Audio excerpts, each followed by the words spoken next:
Did you hear that that's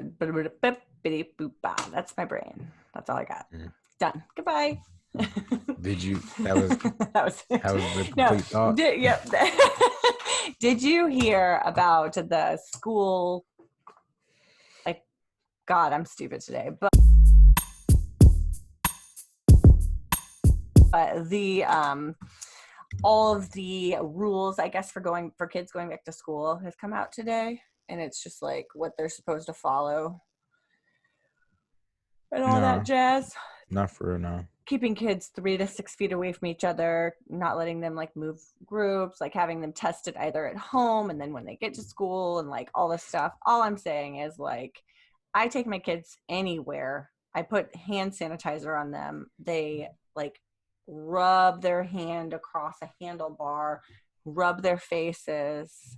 My friend's kid sticks his fingers in his mouth constantly. Yeah. This is going to be difficult. It is. Shoot, the kids at the studio, we had to have a full conversation about personal space, and they still just be... They don't understand that. They just be everywhere. Yeah, no. There's no personal space. And we divided the whole studio floor up with tape into, like, different squares, and they just be everywhere. They're like, you cannot confine us. Yeah, like... Yeah, no. I don't know what they expect from these children. And what's the ages of those? Well, the oldest one is 16. Okay. She's fine. She's good. I was like, she's okay. She's probably trying to get the hell away from all those kids. Yeah, the youngest, I think in the summer camp is like 4. Oh, well, Ellison. Yeah.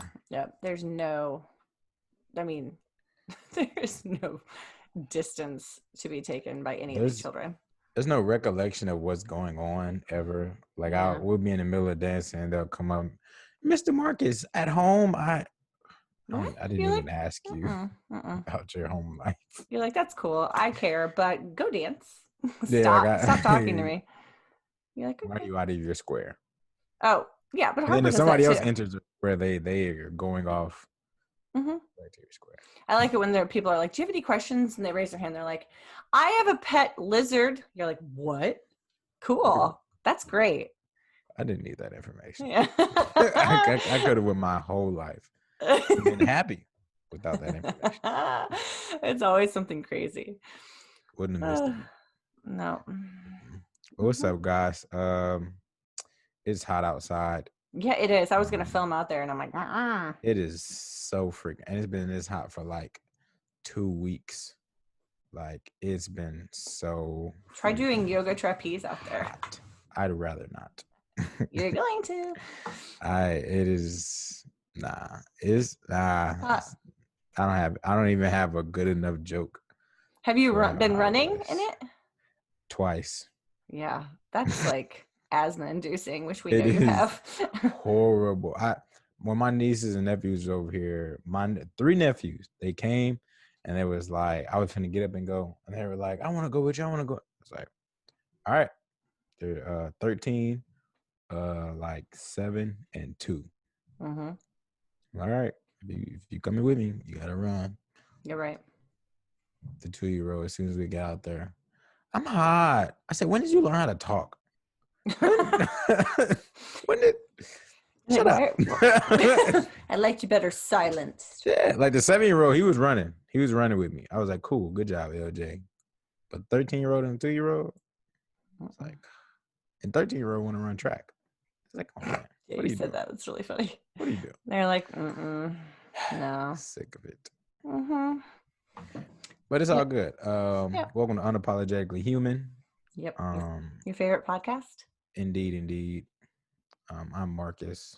I'm Mandy. I'm also tired. Me too. I just told Mandy I just finished eating, and after I eat, I'm garbage for everything. Absolutely. I've been around Marcus very frequently when he's eaten, and he just like shuts down. It's like, yeah, it is there. I used to take work. I mean, I used to take work. I used to take lunch at work at like 2:00 because I knew by 2:00 we were about almost done with whatever we was probably doing. and we would hopefully be winding down for the rest of the day. We got to figure like 4:30. Yeah, something like that. Yeah, I was like, because if I do it at 12, oh, you're not getting any information, nothing. I'm not doing anything for the rest of the day. You can count on that. Nothing is getting done. That's hilarious. I mean, it wasn't during, when that was happening. I was like, we do it. But, now that's cool. Yeah. I always do. Like, even when I was like going to work full time, like, forever until like 2 months ago, after eating, I would always be like, oh man, like it's just everything drops down because your body is digesting. So your energy is going somewhere else. Yeah. It's a real physical thing. Snakes can't even like if you try to fight a snake after if you try to fight a snake after they eat, they'll throw their food up to fight them, and then they're overindulgent though. Why don't they try and eat something similar to the size of themselves instead of like eating a cow? Do you know what I mean? It's like, hey, if you can do it, and they can't move for they're like, it's been a month. Yeah, like they're no longer the shape of a cow. But hey man, aren't you glad we don't turn into the shape of what we eat? Like snakes? That would be hilarious. I just ate a pizza. You know how many potatoes would be walking around? That's really funny. It'd be wild out here in these streets. It would be hilarious. Speaking of being wild in the streets, guys, forgive me for my voice. I already told you I was tired, so I'm gonna be talking kind of slow. Right? I'm not high. Nope, he's not drunk. Nope. I'm tired. All right. So last week in our episode called Kathy's Got a Gun, we talked about a couple that you gotta describe the couple. A white couple. A white rich couple. Yeah, a white rich couple in St. Louis. Central West End. Yeah, Central West End. They were while there was people, marching on their street or whatever, they came outside, guns drawn. The husband, Mark McCloskey. It's a bad name. It's awful.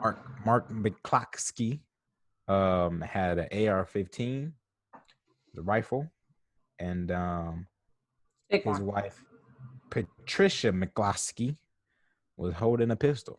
And let me also point out that she was holding the pistol with her finger on the trigger. If you know anything about gun safety, you don't put your finger on the trigger unless you finna fire. If you're just holding it, you put your finger like on the like almost like the barrel side of the gun. Yeah. But you don't hold it on the trigger. Because that could, be detrimental. She was holding the gun like really badly, like strangely and intensely. Yeah, like it was a brush or something like that. This is. It was very close to her body. Yeah, she looked very uncomfortable holding it. Right. Very uncomfortable. And I'm sure everybody else is uncomfortable too. Oh yeah, definitely. So, just a little update about Mark and Patricia McCloskey, otherwise known as Kathy. Kathy was the other lady. They're both Kathy. It's all Kathy. They had their guns confiscated by the police. Police came and took their guns because they were, brandishing them while people were marching by the house. Mark and Patricia said they were assaulted. They said that they felt threatened and that he was protecting. This is a quote by Mark. He said, "I was a person who was scared for my life, who was protecting my wife, my home, my hearth, my livelihood. I was a victim of a mob who came through the gate. I didn't care what color they were.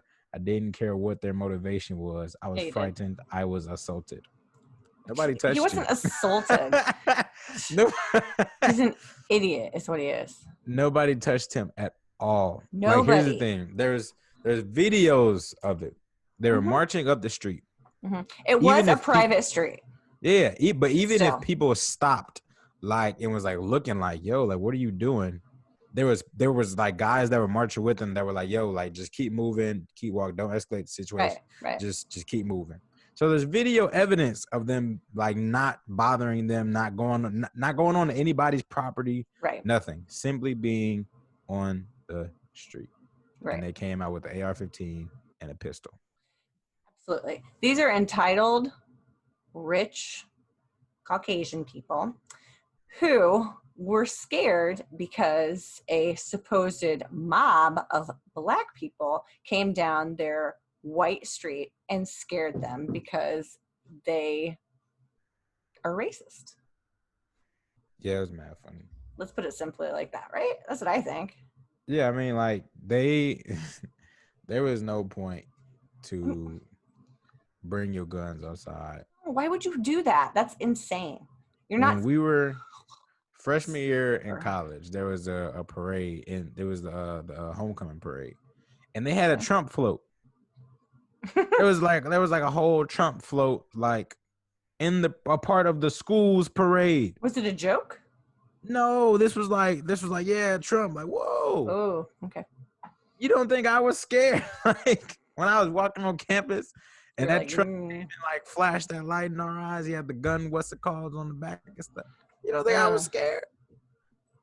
If I was to pull out a bazooka, I would be in jail to this day. You might be dead, actually. Probably so. Yep. But yeah, the whole situation, like, stupid. Too much. Well, it's just over the top behavior. You know, it escalated something that did not need to be escalated. It's, you know, not every protest or every march is filled with looters and rioters and all of it. It's just, there are things called peaceful protests, and that's what this was.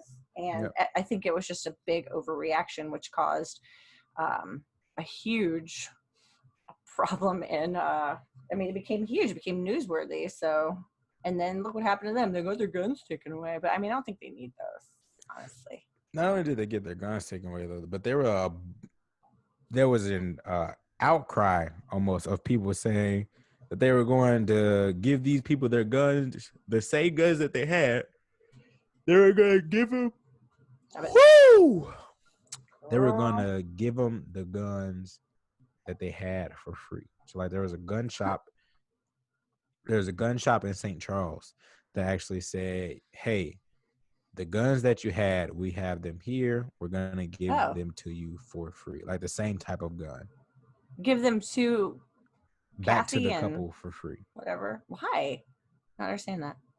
I don't know either. But they were like, please take your guns. We'll give these guns that we have here to you for free. Okay, well, there's a problem with that, too, because don't you think they should be kind of like with the gun control we talked about last week? Don't just give these people more guns. I don't think they need that. I think they need to be evaluated. Yeah. Before they have a gun. What's crazy is they're what's it called? Injury lawyers. Is it called personal injury lawyers? Yeah, I'm sure. Yes. Something like that. Both of them are? Yeah, they have a law firm together. Or like a practice together. Interesting. Well,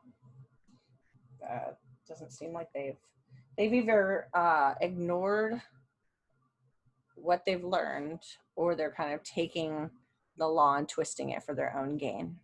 So, I'm not sure which one.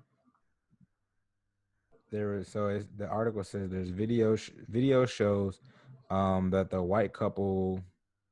Video shows how this white couple was standing outside their home as protesters walked by, slowly chanting "Black Lives Matter," and that's when Mark said, "You know, I was scared for my life." Why? It doesn't make any sense. It was not aggressive. This march was not aggressive by any means. People were slowly marching, and there was people moving people along that were stopping and staring. All the while this is peacefully going on, Mark and Patricia are standing there with guns. Mark has an AR-15 and Patricia has a pistol that she's holding really badly. Yeah. So, and wasn't she was kind of moving towards the crowd. Oh, I mean, at least in the picture she looked like she was. Yeah, she was standing really casual. She had her hand on her hip and her gun and like in front of her face and stuff. I was like, you're a strange woman. I can tell just by the way you're standing that You are a you are stranger. strange. You are strange, and you probably smell like plastic. Yuck. It was Fun times. also. Well, Did you know? Oh my bad. Go ahead. I was just saying, well, at least they got their guns taken away, but I think that they should have had something a little more than their guns just taken away. But you know, Yeah, I mean, what yeah. do I know? Did What you do know I that know? New Zealand is actually coronavirus free, Yeah, I heard that. and they Are they still? lifted. Yeah, they lifted everything.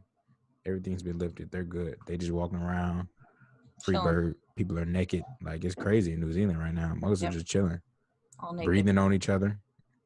coughing, and I seen a woman lick a squirrel's back, shut up. and then I'm like, that's disgusting. I mean, honestly, I thought maybe you saw a video of that because people post some weird shit.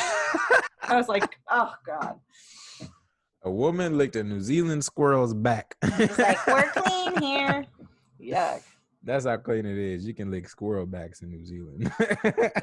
Speaking of rodents, I watched a show last night called Alone, and it's where they dropped off like 10 contestants in the middle of the Arctic in Canada, which I don't think that's a good idea.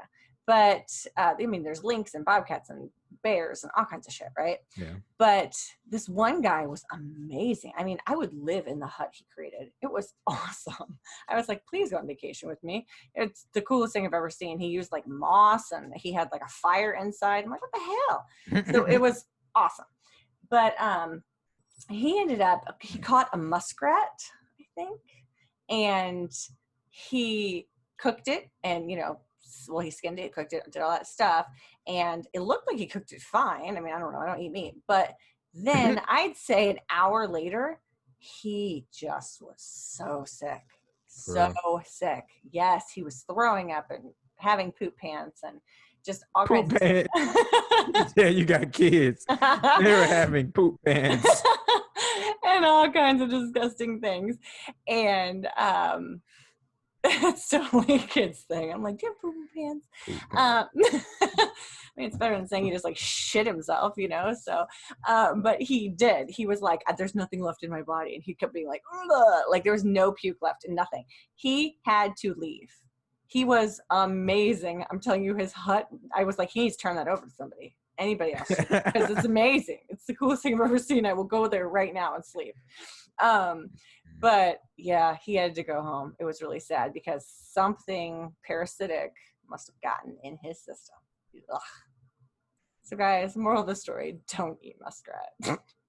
I wouldn't. But if you were out in the middle of nowhere and there was nothing to eat and it had been like 5 days, you would maybe. I eat a rock.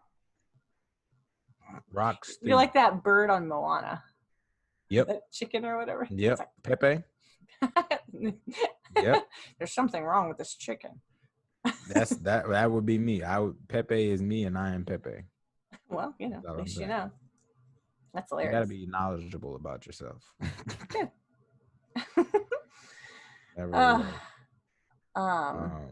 Anything else going on that you want to talk about before we dive into our topic? No, man. Nothing? Not for real. Nothing? I'm too tired. Okay. Well, great. I've been wanting some ice cream for like 2, 3, 5 days. You know what? There's something called a store. I really thought you had some valuable information for me before. It's like, nope. You could go to the store. I bet you don't live too far from one.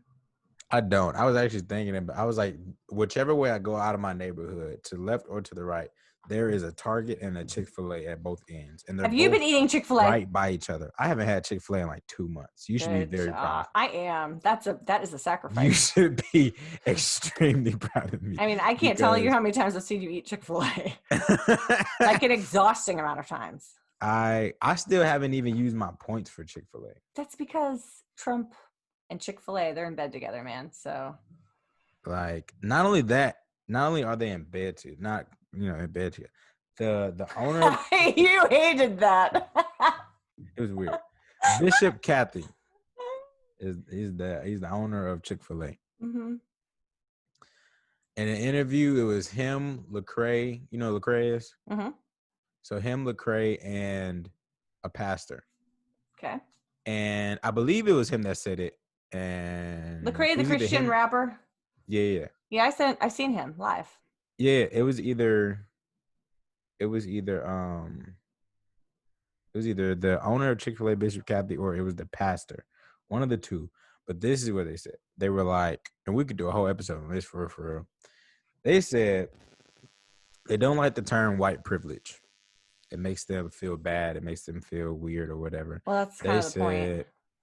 They said instead of white privilege, they call it white blessings because it was something that was like, because of what their ancestors did, now they're able to prosper a little bit more. And I was like, that's dumb. Are you serious? They just gave their ancestors credit for enslaving and murdering tons of people. And you're going to sit here and say that's a blessing and be a pastor or a owner of a Christian establishment and sit here and like say something like that and think it's okay. Mm-hmm. For them to do something like that is mind-boggling. And there's really people legitimately think like this. Mm-hmm. This is not just him. Like, this is a whole like school of thought. And for him to like say that, whichever one it was, especially if it was the freaking pastor, especially if it was the pastor, you cannot be a pastor and think like that. You cannot be a pastor and think of yourself higher than really anybody in your congregation, anybody in the world. You cannot think of yourself as higher than there. You cannot, like, you can't say stuff like that. Like that that's sinful. That's sinful, bro. Like, you obviously don't know the Bible. That's sinful. What are you talking? White blessings? Are you serious? Are you really? You gonna tell the black people in your congregation? Wait, was this guy black? No. Okay. The only black person was Lecrae. and Kanye. Kanye was not. Lecrae was talking about it. I mean, Lecrae, he said something about it afterwards. He was just like, I was like, because he didn't say anything in the interview. He was like, I was too in shock to like say anything. Like, he was sitting there like, you could see it on his face. He was just like, what? He's like, like, and wow. I can't even blame him because, like, okay, if he just starts like going off, yeah, that's not good. They're just gonna be like, oh, just an angry black man. If he starts making valid points, they're just gonna write him off because he's not angry enough or whatever. So it's just like, yeah, you can't really win with that one. I just want to call it white blessings because of what my ancestors did. That's insanity. That's not. You're gonna sit here, both of us, because of Jesus' sacrifice, made co-heirs in Christ. So you're gonna sit here and tell me that we have the same spirit of adoption, but because your ancestors, it's okay. You're cool with what your ancestors did. Although both of us are both brother and sister, or sister and sister in Christ, we're family in Christ, and you're gonna tell me to my face that what your ancestors did to my ancestors is okay. You have no problem with that. No problem at all. Are you serious? I'm gonna go on this for a little bit. I'm sorry. No, it's fine. In James, it talks about what religion is actually supposed to be, and it says it's taking care of the widows and orphans, just in general. That's like religion made perfect. Right. And so for somebody, you're supposed to be taking care of your fellow man. You're supposed to be caring for the people around you. Mm-hmm. And so for you to say something like that, it's completely disrespectful to a whole culture. And for you to say something and have be in a place of authority and say something like that makes it even worse, because now you're on a quote unquote pedestal and you say something like that. So it makes it almost okay for people to say things like that. Then you have people that look at you as a Christian, as a pastor. You have people that look at you, and then, or as a business owner, you have people that look at you and you say these types of things, and now Christ doesn't even look the same to them anymore. If somebody doesn't really know who Christ is, somebody hasn't experienced the true love of Christ, they haven't experienced God and they've only experienced the rules and regulations that Christians try to like hold people to without holding themselves to, Mm-hmm. you're gonna push so many people away. So many black people fall away from God because it's just like, yo, like you gonna follow the white man's religion. It, it's impossible for God to be white or black, or Jesus to be white or black, because whiteness and blackness wasn't invented until people came to America. So let's put that out there. Also, God is not put into our human constructs. So there's so many things that we experience on the daily basis that really holds people mentally captive from really experiencing God. And when you say things like that Yep. in a place of or a position of quote unquote power or influence, it holds so many people back from really truly experiencing Christ, because now they have this picture of, okay, well, I obviously can't be black and be a Christian because Oh, yeah. of the way like Christians think and the way they carry themselves when it comes to like relations with black people and stuff like that. I obviously can't be.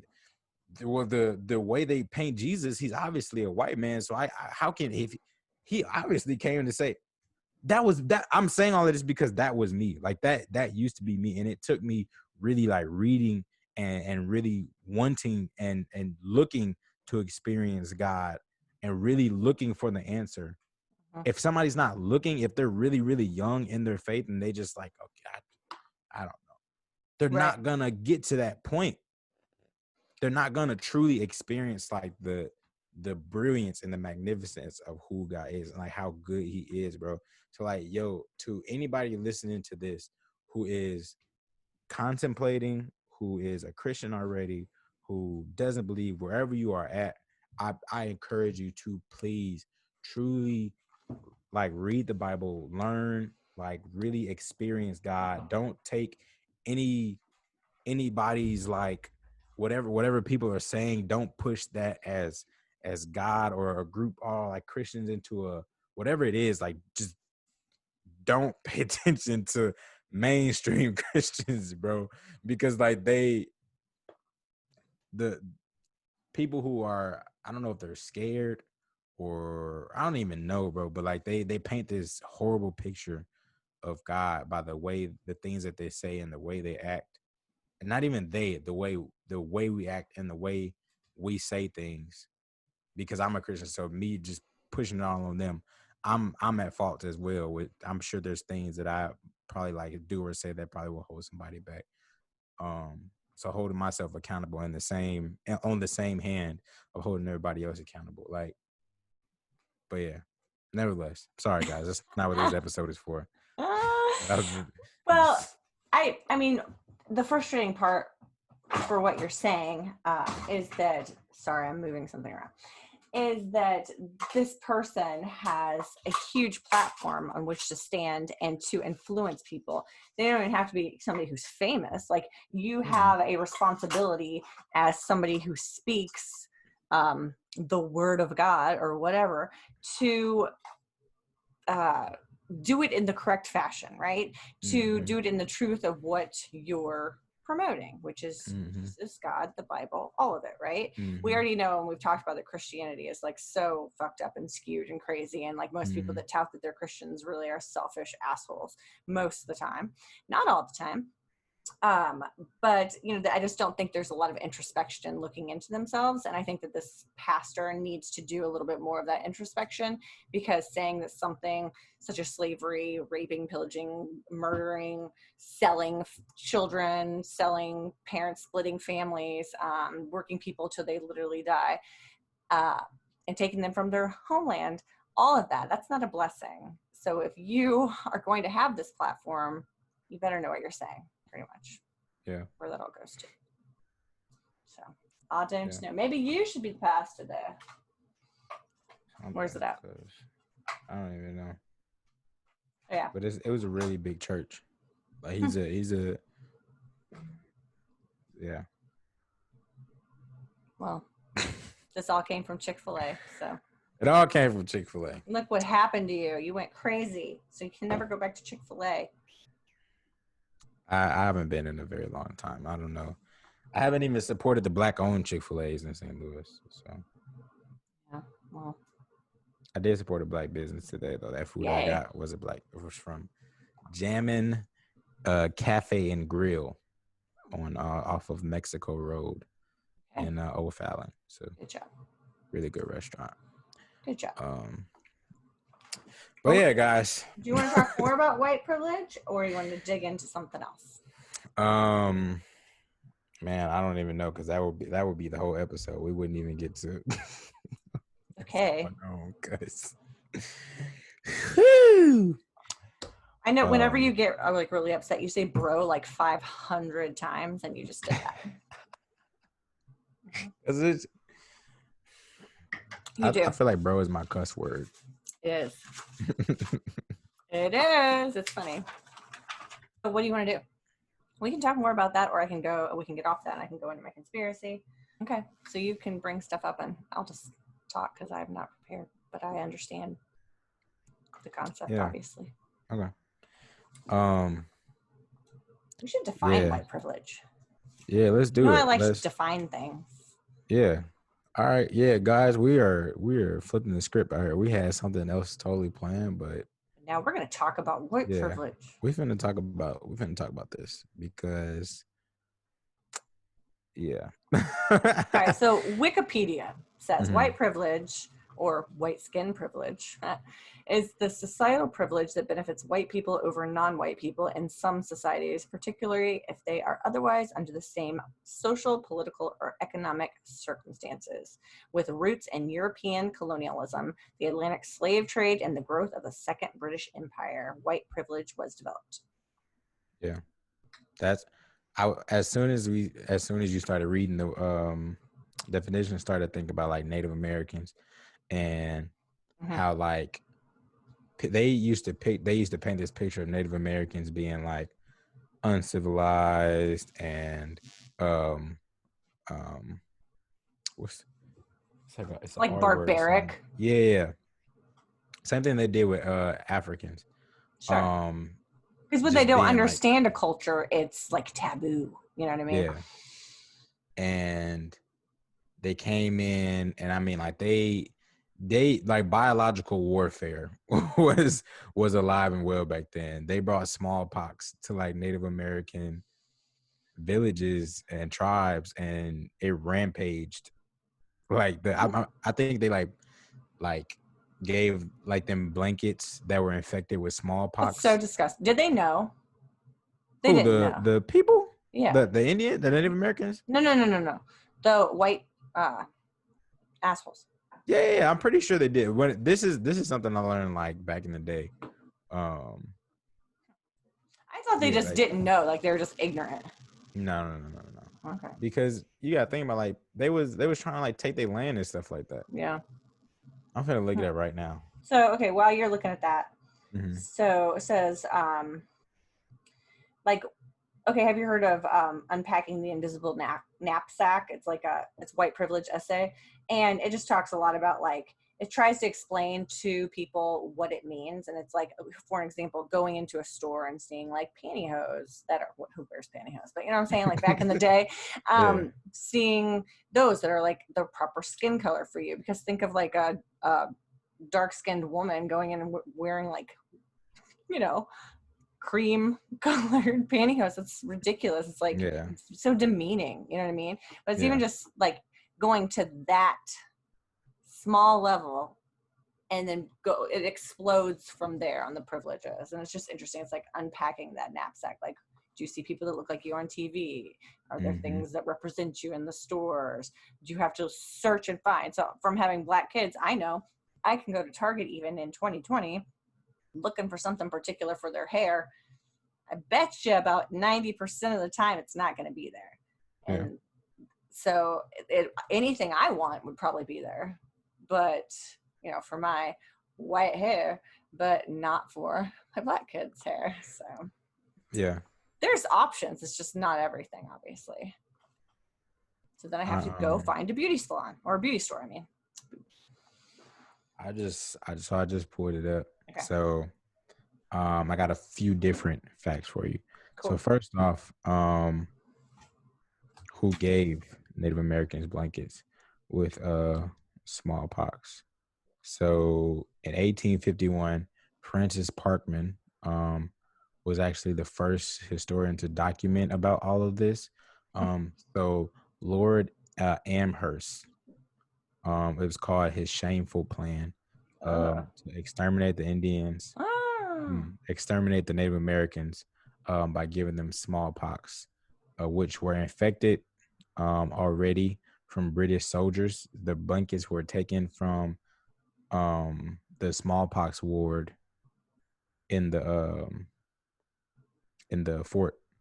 It's called Fort Pitt, and this was in 1763. Well, that's just a dick move.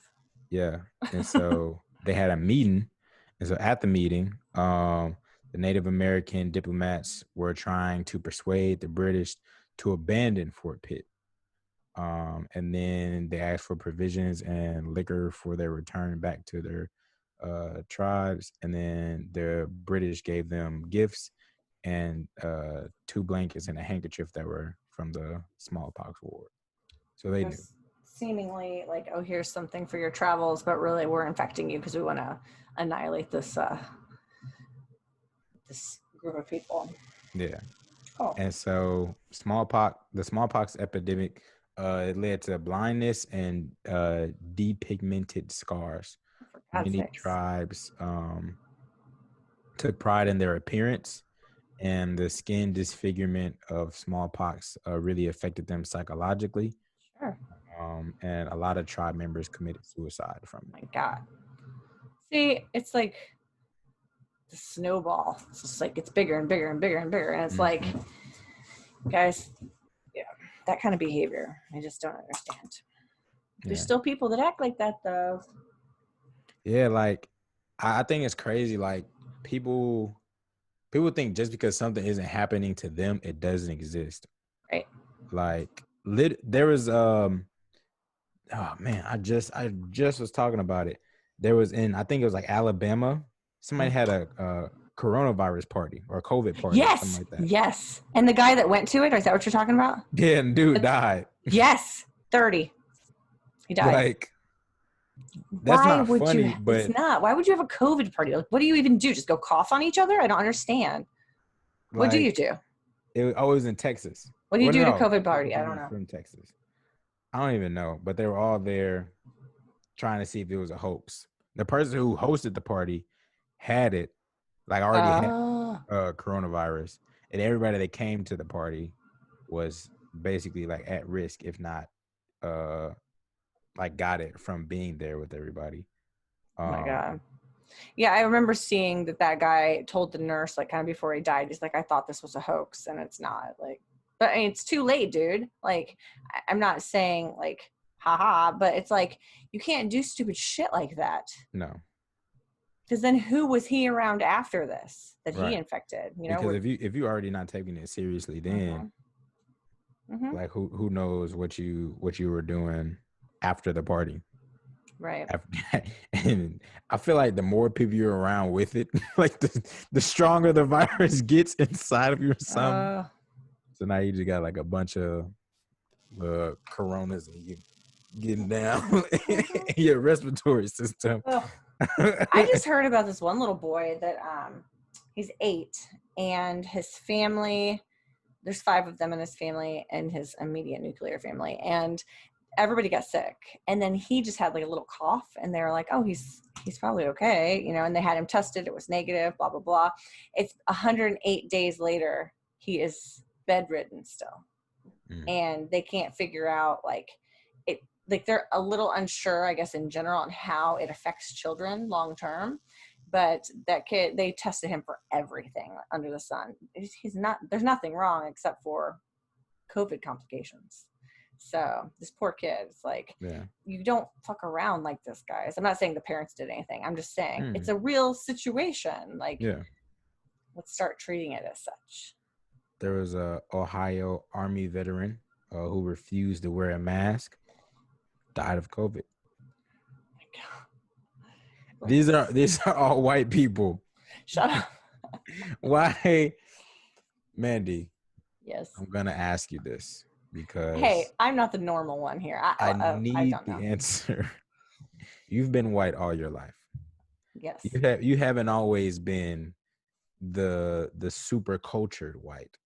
You know, you've had different stages of white. You How know, do you know? Maybe you I came grew up out like with jet this. skis. Whatever. I could see you've ridden a jet ski, you little fucking asshole. I have ridden a jet ski. Yes, Mm-hmm. I did, but it was on vacation in Mexico. That doesn't Oh, help. That doesn't wow. help my case. That is. I know too much about you to get you right back. You are a brat who was on a cruise in Mexico.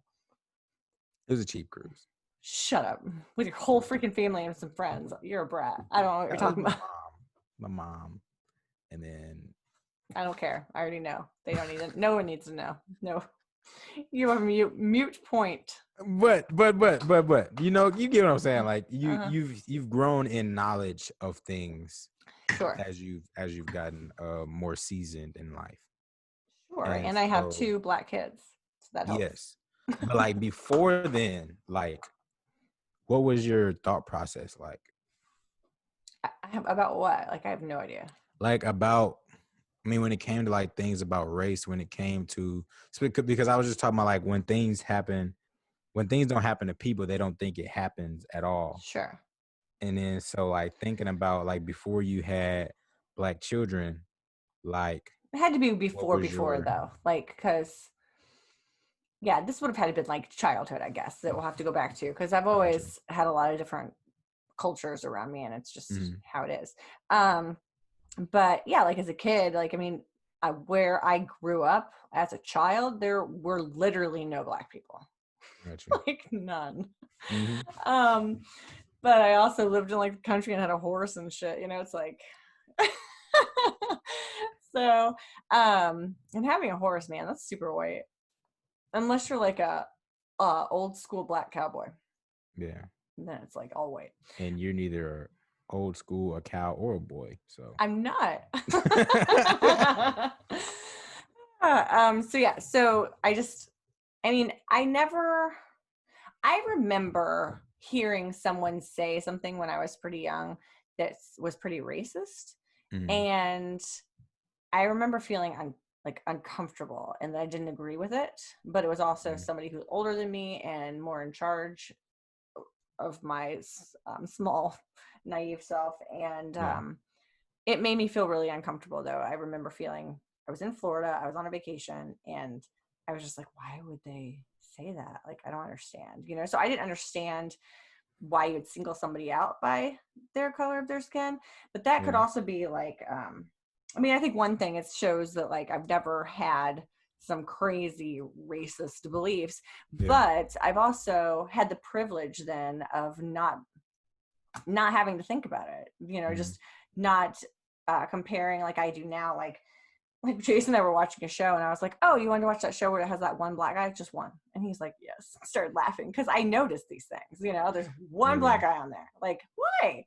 Dude, get off the show. Like, don't go there. I don't like you doing that to yourself. Like, no.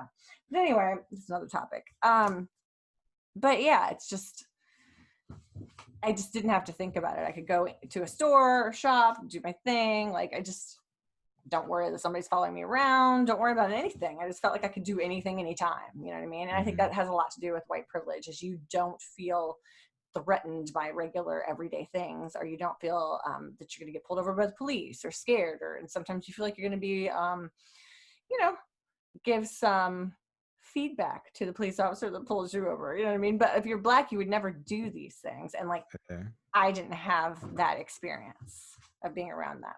I remember in my high school, there were two black guys who were older than me, and one black guy and his sister in my class. That's 4 black people in a high school. Them black dudes they would probably knocking some tail down in the only ones. Yeah. And the black girl, her name's Lillian. I'm still friends with her on Facebook, and she and I were really close. And then I hung out with like my friend Mavish, who's from like India, and she's Indian, and she has an English accent. So it's like I was with everybody all the time, you know. It's like it didn't matter, but I also didn't have to did not have a conscious understanding of what their day-to-day was like. Yeah. Nor did we have those conversations. So I Man. don't know. But I can't speak to the craziness. I don't know.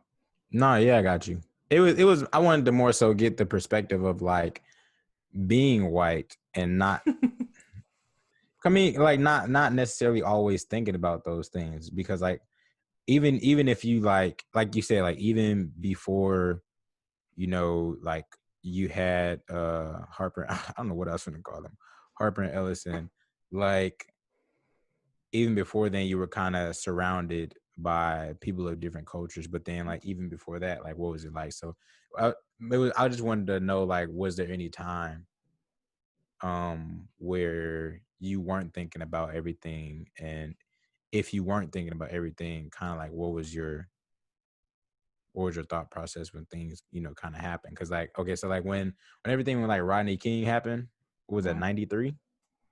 I mean, I was little. I was pretty young then, so I don't know. Oh, I thought you were like a teenager or something. I was, so 93, I was I'm like, gonna look it up. I'm gonna look it up when yeah, it actually I mean, happened. I was young, but I was like 13. What was I? I don't know. Rodney King got beat. Oh man, that's a messed up way to say that. Rodney King got beat. Rodney King got beat in 91. Oh, okay. So how old was I don't know. Teenager, 20s.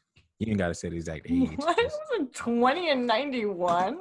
I didn't graduate high school until 97. Oh, for real? Yeah. Oh. I'm bad. I didn't know. I mean, like, if it's 2020 now. Well, hold on. So I was like 11. You weren't 11, were you? Yes. Really? Yes. What the fuck? Do you think I'm like 75? What is wrong with you? No, because it's 2020. So 20 years from now, 20 years back, I graduated in 97 from high school. You're 40, right? Yeah, 41 now. But yeah. Oh, I thought you were 40 even. Yeah, for the rest of my life. So, but think about this. I graduated from high school in 97. That makes you 18. 91. So I was like 12. I got you. I was like 22 and 91, you asshole. I didn't think you were 22. I thought you were like 16 or something like that. I was like 11 or 12. I got you. So I was kind of young. And honestly, like my parents, I don't ever remember my parents having like a lot of personal conversations around me or conversations about what was going on in the world around me. I got you. They were really good at that. Like, I don't know if I'm as good as that. I try. But so, I mean, I'm sure they had their own beliefs about it, because it'd be interesting to see my dad today. Like, I mean, he would love my kids and things would be different and whatever, but I'm not saying there wasn't some racism there. And my mom, she's grown like huge steps. So they probably had some sort of beliefs, but they also, you know, and I hate it when people use these expressions, but these situations, but they grew up like in the country, like in like very white rural America, you know what I mean? Mm-hmm. So I think that does form some ignorance. But that doesn't mean the person that I am now, that is an excuse. So yeah, definitely. I think you're a good example of that, of like, you can grow up in one scenario or location or whatever, but definitely like form your own thought and kind of, you know, everything. I think you're a good example of that, because I mean, knowing Rosemary and knowing you is two completely different people. Yeah. My mom I've always been the weirdo of my family. So I've always had the different thoughts, the art school, the open-mindedness, you know, all that. But, you know, oh, my bad, go ahead. No, go ahead. It's fine. Go ahead. If you don't mind me asking, like, sure, feel free to say no. Like, look, this has become a Q&A. Yes, Yeah, like Marcus. we don't talk about your siblings This very is called often. Ask the White Person. We don't talk about your siblings very often. Mm. But like, do you know, like, I know you don't talk to them very often, or if at all, like, do they have very or does Jason's family have very God. racist tendencies, comments, things like that? I will talk about my side first. So no, I I got don't you. really talk to anybody that much. That's a totally different topic. Yeah. But I guarantee you there's racism. Guarantee it. And before kids, I think I cared a lot more. After kids, like, those are my kids. Like, I don't fuck with anything or anyone that is not in line with my beliefs about my kids, right?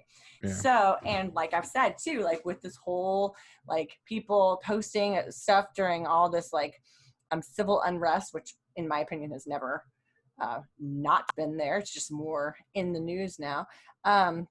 But people have been posting all kinds of crazy stuff, and I'm like, unfriend, you know. So you just, I don't need that energy. I don't need those beliefs around my kids. And some people will be like, well, don't you want to educate and blah blah blah. You know what, you're in charge of your own education. I am not your, like, go-to white person with black kids, let me answer every question you have. Do some research and figure some stuff out on your own. You know what I mean? Yeah. I'm here to answer a couple questions here and there, but just Yeah, like what yeah. a lot of prominent black people that I follow on social media were like, don't go to your black friend right now and ask them to explain everything to you. Like, Yeah. we are tired. You need to do some research, you know? Yeah. Step outside your privilege and do it. So anyway, yes, 100% I guarantee you it's probably like, Mandy's adopted these little black boys. Probably had a horrible existence, and aren't they lucky? No, not the truth. But anyway, so on Jason's side, without getting into too many specifics on who the people are, he has a family of police officers, which, well, trigger right there. You know what I mean? Lots of older white racist cops. I remember being at his uncle's house, and he used the N-word at his house. Like, we were just there for like 10 minutes. I mean, I was like, huh? And I was like, what the hell? What's wrong with him? You know? But he was talking about chasing a black individual and called him the N-word. And I remember that. Like, it was when we first moved here, and I was like, that is what's wrong right there. You know, and he's a police officer. Other people have said before, like, people around the family, like, hey, are her kids going to talk like they're black? Like, what does that mean? You know what I mean? So those are people that they were surrounding themselves with. So I also remember being at a Thanksgiving, and this is when everything with Michael Brown was happening. And there was a lot of looting and rioting and things like that, but it was also protests. And 2 police officers that were there said some very negative things about those people. We've never taken our kids. Well, it was just Harper then, but never gone back. Gotcha. Because that is not what I'm surrounding my beautiful boys around. So, and if those people can't figure out that that's wrong behavior, I don't need to expose my kids to more racist behavior when there's enough in the world. Do you know what I mean? Okay. So we don't go to any of those kind of events because of that. We don't hang out with his extended family because of that. And no one's reached out to show that they've made any growth. So that's what it is. So we have kind of a small group, but I've always, my whole life, felt like I had more, like, it's not really about who you're born to or who you share blood with. Like, to me, that's ridiculous. And that was before adoption. Adoption just solidified that more. So I've always felt like, you know, a lot of my friends were more my family than people that were supposedly my family because of blood. People are going to be like, what? But it's just how I believe. Yeah, I got you. So yeah. I had a random thought while listening to you. Sure. By time my kids are Harper and Ellison's age, they'll be like in high school. My kids? Yeah. Probably. If not, say I had kids tomorrow. Please Harper don't. is, well, yeah, we're like, we're not. It's impossible to have kids tomorrow It because is. they have to go. So we're good. Speaking of impossibility, Unless you were a big whore 9 months ago. Just kidding. and I was not. You're not. So like Harper is what, 8, And then he'll be 7? 8. He'll be 8 in November. Got you. So Harper's going to be 8. So he would be 16. So he would be like a sophomore or freshman. And then When you're 16, you're a sophomore. yeah, and then Ellison is 4. So he would be in what? Whatever grade. In how Harper's many in. years? What are you talking about? In 8 years? Yeah. Are we 12? No, in 4 years. In 4 years. Oh. Because he's 4 now. So like for Well, Harper would be 12, Dorcas. No, because Harper's already 8. So I'm saying once my kids were 8. Oh, gotcha. So yeah, 16 and 12. Got you. Yeah. See, that's kind of mind blowing to me. That was just a side thought though. Oh yeah. So then I need to raise them really well so then they can be good role models for your kids. Indeed. Yeah. So man, let's jump into this. Tell me if you don't feel like it. You mean further jump into the pit? A little bit, yeah. Okay. So with what I was talking about earlier and like Christianity and everything, and then pairing it with our conversation about like white privilege, and then pairing it with what I said about like comments like that keeping people from even like taking a step in that direction. Like let's just talk about that. Like, what are your thoughts?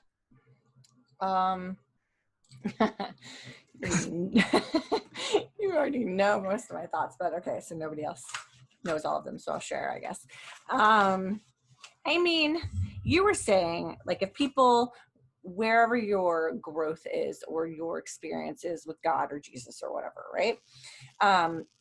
That sometimes you have that negative early on. Sometimes you are further along, and then you might come across somebody like that pastor who says something like that, and that kind of takes you a step back almost. But I feel like, like I said, he definitely has a duty to I mean, I don't know. I don't understand why he would say stupid shit like that. I don't understand why somebody in that position thinks that they can spout bullshit like that and say that they're Christian. So for me, I'm put off by the majority of people that say they're Christian because of what we've talked about. When we've talked about religions before, everybody go listen to that episode. We talked about, the stereotypes of Christians, and you agreed with so many of them because they're kind of true to a point, right? Mm-hmm. So I don't remember what all we said, but like very judgmental, it seems like. Very like almost put themselves on a pedestal. Yeah. A lot of times racist when they say they're Christian and they're white. I'm telling you, I feel like a lot of times racist. And it's like, it's almost like I'm Christian, so I'm hiding behind my Christianity, my relationship with God. And now because I have gotten myself situated with what's going to happen with me and where I am with God, I can speak my truth, which a lot of times is extremely inappropriate in my opinion. Yeah, like it pushes you away. Yeah, there's a huge like in my friend group, we always talk about this, like how people will go outside, and you've talked about this as well, go outside of the country to go do missions work and take pictures with all these black kids and stuff like that, and then they come back here and they don't care about the black people that's actually in their city, or they don't care about savior complex. Yeah, the Native people or the Hispanic community and just all the different communities. They don't care about those people, but they go outside the country to get these pictures, and then come back. And then not only that, what's the difference?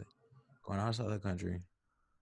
Oh, and then you have like these huge like the white community, the white Christian community is not held accountable. I posted about this the other day. Oh yeah, it's not held accountable enough for like their actions and lack of actions. The times that they don't speak up for people, the time like as a Christian, for you to hear Black Lives Matter and be offended it makes no sense. No. Like, there. First off, there's plenty of the full Bible is depicting the love story between God and us, not just one group of us, but all of us. Right. Everybody. Right. And so for you to when one group is there's an outpouring of hurt and pain out of one group of people or even other group, and for you to just like sit silent on that, Or it's be opposed to it. or be opposed to it, Like it, taking down the fucking Columbus statue. What? and you're upset about it, like Yes, I told you that there was a chick that, I thought I was kind of friends with. I don't really feel like that anymore. She like attacked me on Facebook. I told you that. And it was about taking history down. And then she said that her family comes from like Hungarian lineage and there's slavery there. And I was like, what? We have to stop talking now. Like I was like, okay, bye. Like, Yeah. and then she invited me to like a freaking party. I was like, she's lost her goddamn mind. Like, this stuff is not just like, let's feel good behind a computer screen and think we can say whatever we want without any repercussions, because that's not how I'm going to live my life. And that's not the kind of shit I'm going to have around my kids or myself, Yeah.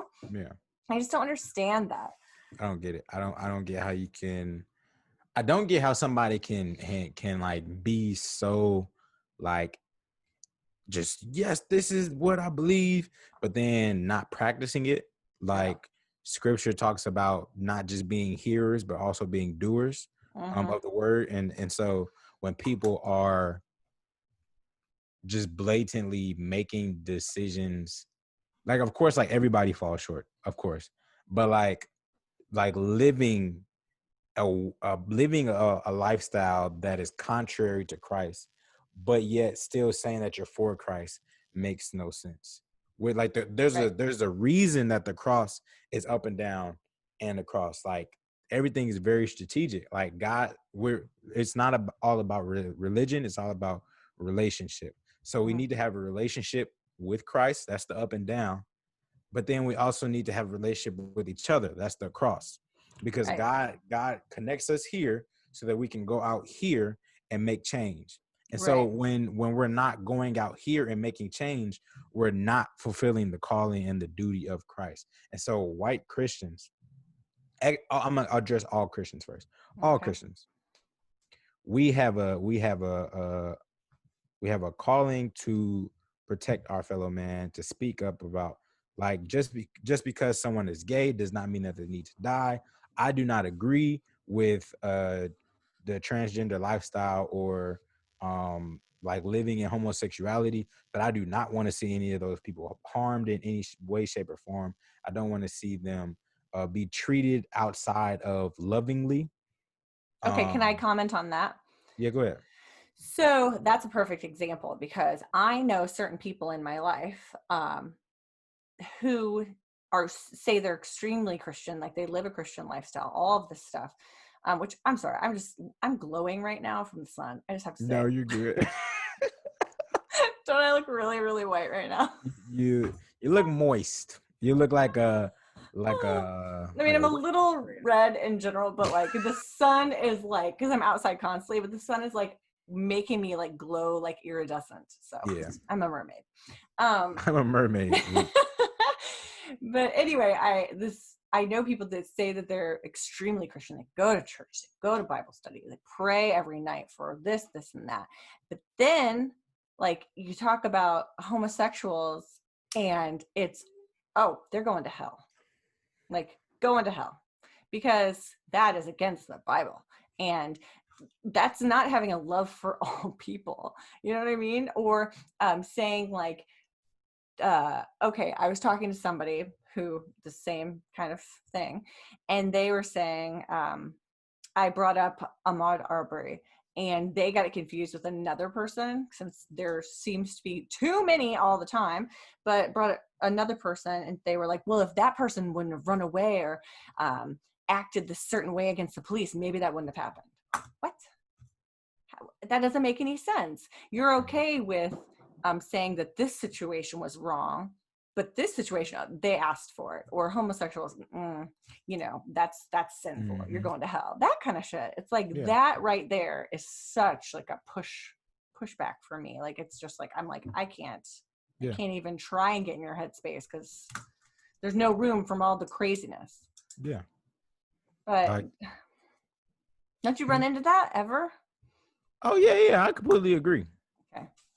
I completely agree. Like that's what I was just saying. Like we have to hold each other, whether white, black, native, whatever you are, we have to hold each other accountable. If you're going to claim to be a Christian, we have to hold each other accountable.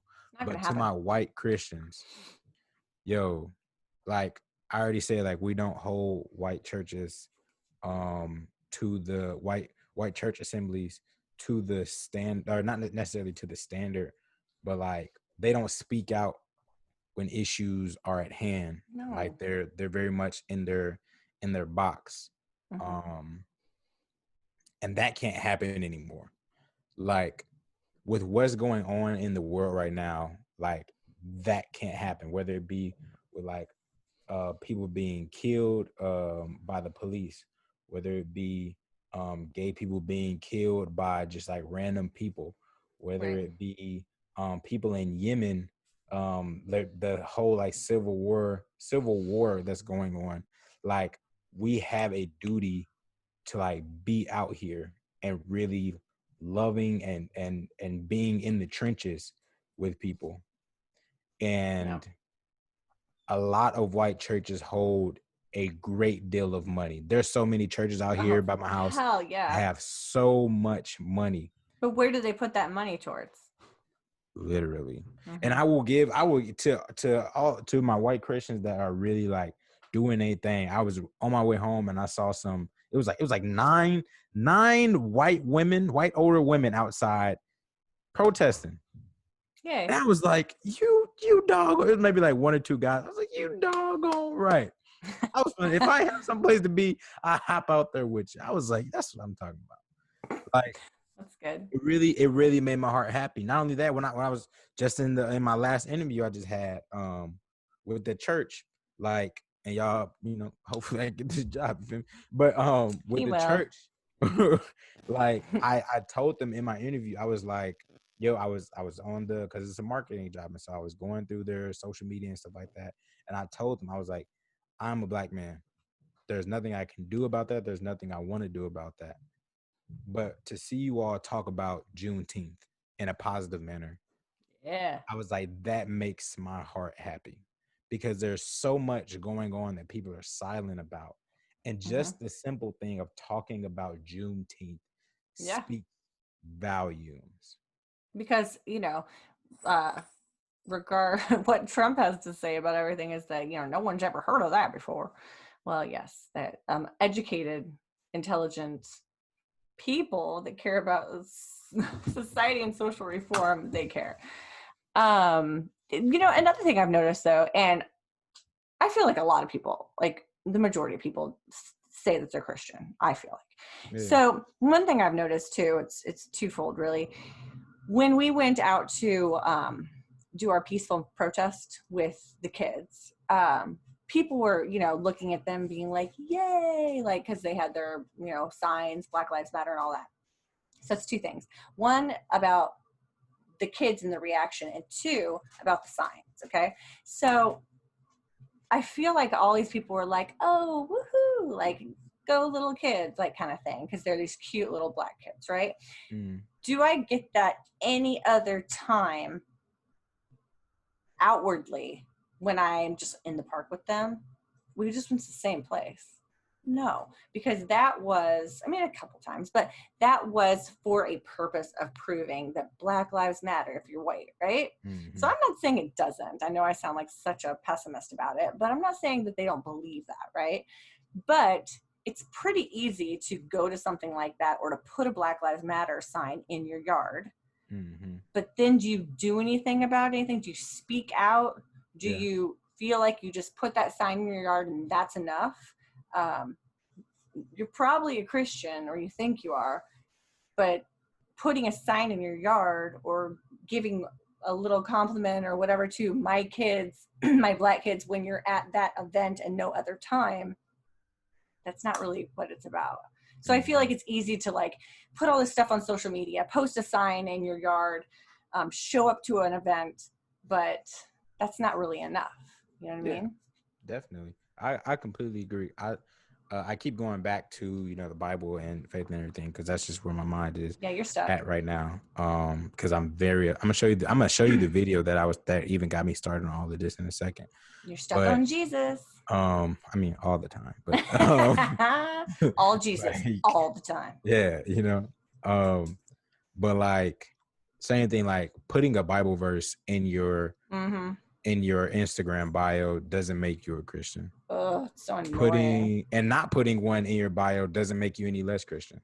Right.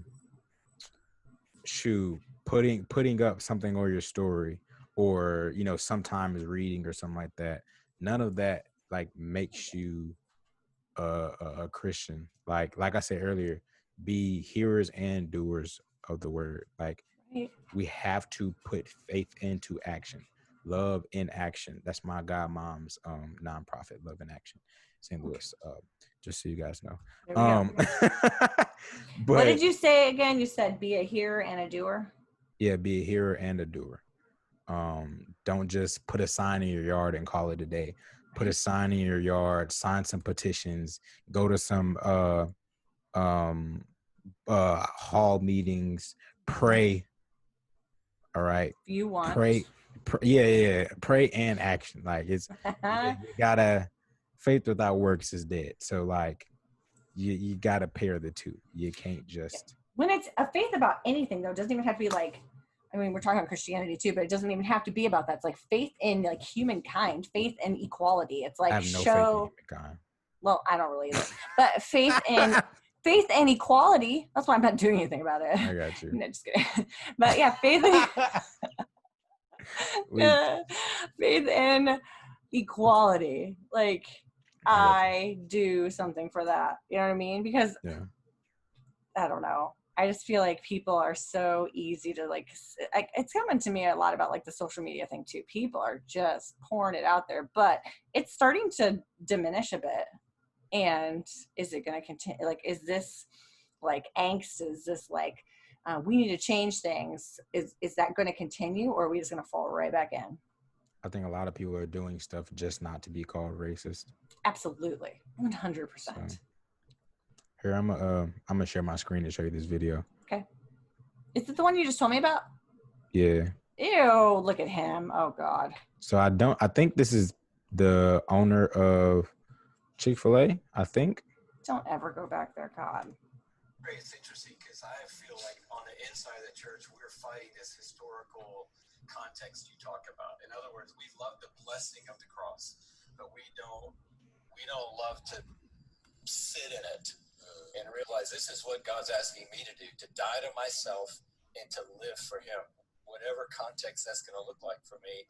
But I want to flip that upside down, because I think the other side of it is true with our nation's history.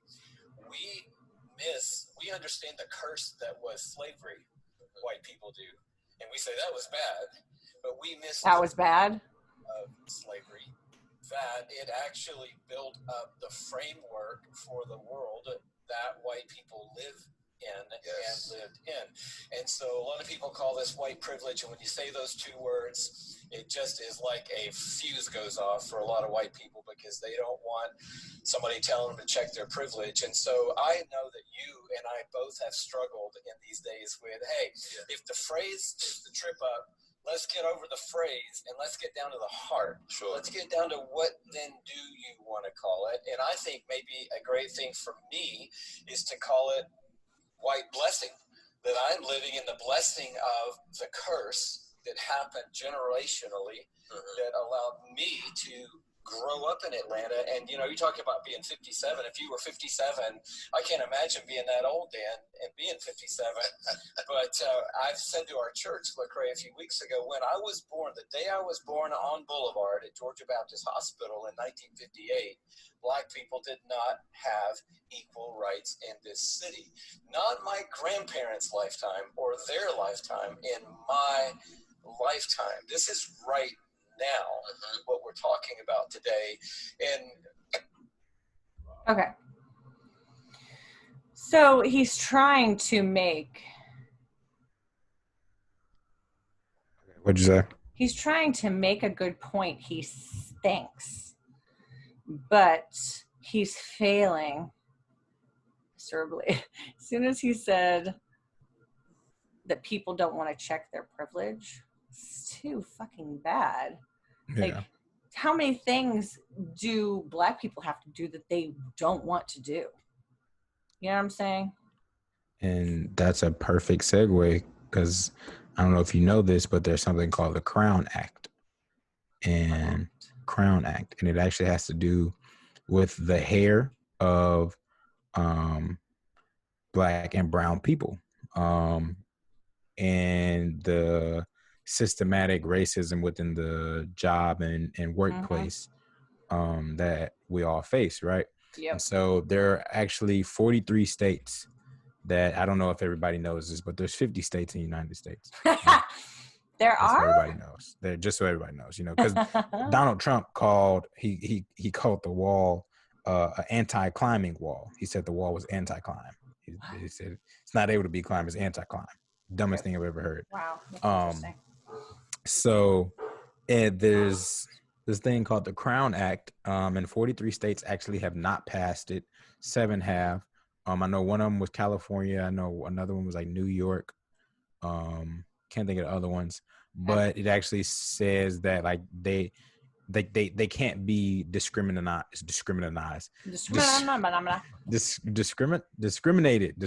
against based on their hair. Right. Somebody was like, they were talking about, they're like, Black women change their hair like all the time. If they're wearing their natural hair, they change it all the time. Yep. And so for somebody to say that they like tell Black women that they have to straighten their hair in order to work there, that's not their natural, that's not their natural state. No. And or to not have dreads, or to not whatever. Yeah. Like when I went in for my interview, like my hair is twisted right now. I was like, I don't want to untwist it right now. So I was like, they gonna get this twist, I guess I'm gonna just like pull it back or something like that. Right. And even with a suit, not a suit, even with a tie and my smart glasses, and you wore your glasses. I wore my glasses and everything. I was still fearful. I was still fearful that my hair could keep me from getting a job. That's so. I hate that. You have great hair. You do. I've always told you that. It's very soft. It's lovely. You take care of it quite well. Smells good. Smells like cocoa butter and shea. But like, it just, I don't understand that. Like, why on earth would you have to change your hair, what it naturally is, like, to be able to work somewhere and probably work for shitty money? You know what I mean? It's like, it's ridiculous to me. I don't understand. Like, I try and teach my kids all the time, be proud of your hair, be proud of this, because it's like a big deal. Yeah. And I mean, man, I'm jealous of Black women most of the time because they can do all kinds of shit with their hair. My hair was all crazy and unruly today. Look what it's doing. It's on top of my head. That's not, I could have put something else on or done a weave. You know what I'm saying? But no, that looks crazy on me. So, see what I'm saying? It's just like, yeah, I would, and about like, there was this kid that they were like, you have to cut your hair, your dreads, or you can't graduate. And then that exploded, and like, he was on like Ellen and all kinds of shit. But, so he obviously didn't have to, but it's like, you can't graduate because you have dreads? Are you, what? What does that even have to do? What does that have to do with your academic level, or like what, anything? It has nothing to do with anything. So, It's discrimination at so many different levels. Absolutely. For Black and brown people. And until people really start to really realize that we've been talking about this whole time, just because it's not happening to you doesn't mean it's not happening. Yep. Absolutely. Once people really realize that, I think that's when changes will be able to be made. Growth can happen. Also, like, as white people, to support your Black and brown fellow humankind, Yeah. if you see something, say something, kind of thing. Like, don't just walk away and be like, oh, I'm scared. That it might escalate and you might need to help. So that's one way that you could step in. Yeah. Don't you think? Indeed. Yep. I had that conversation with somebody not that long ago. So they actually reached out. They thought they offended me because of a conversation. And I said, I'm not mad. Like, I don't agree with you, but I'm not mad at you. Like, you can have whatever opinion you want to have. And they thought that I should have spoke out in kind of a situation where there was a little bit of racist comments kind of made towards one of my kids. And one, I had a mask on, okay, which I didn't put that point on, but that makes things difficult. If I want to start like, I was like, can't see me, okay? 2, I'm busy. I'm putting my kid in the car. 3, you're an idiot. Who, not the person I'm talking to, but the person that said it. So I don't know. I just kind of feel like I've gotten to the point where, like, I don't need to educate everybody, because they were like, why didn't you say something? You should have said something. Well, I'm trying to also be a good role model for my kids. So, it's like, that's not the situation where you say something. That's a situation where you just let that fool go. It's more so like if a real injustice is happening that's like could be detrimental to somebody. Yeah. Don't you think? Yeah, I think I definitely think you need to have a balance of both. Yeah. I think having a balance of, sometimes people are just looking for a reaction.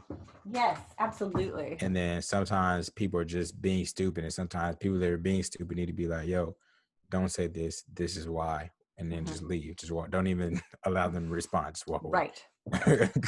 But like, I was in a parking lot and I had a mask on, and so yeah. This could go on forever and ever and ever, but how about if anybody has anything they want to say that they'd like us to tackle, we can do that. Definitely hit us on our website, youhumanpodcast.com. There you can find everything that is us. Instagram, Facebook, Twitter, all of it's there. All of it is YouHuman Podcast. Our email, youhumanpodcast@gmail.com. If you'd like to continue this conversation, hit us on any of those social media, email, or our website. Make sure you subscribe on our website. Once again, youhumanpodcast.com. Definitely never forget, you can find all of our brand ambassador information on our website, specifically at this time, greenwooddistrict.com, a Black-owned business that is taking fashion and societal issues and turning them into an apparel. Like cool, fun, message-driven apparel. Indeed. So once again, greenwooddistrict.com, and code UHuman. That's the letter U, HUMAN. Yes. At checkout. Yes. That's something you could do, guys. Walk around with some merch that shows your support for your fellow Black man or woman. Or both. Support a Black business, support a small business, all of that.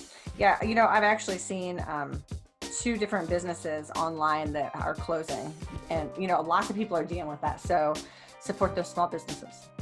Yeah, indeed. Yep. Yeah. Right. Once again, guys, this is another episode of Unapologetically Human. I am Marcus. I am Mandy. And thank you for tuning in. Peace out. Goodbye.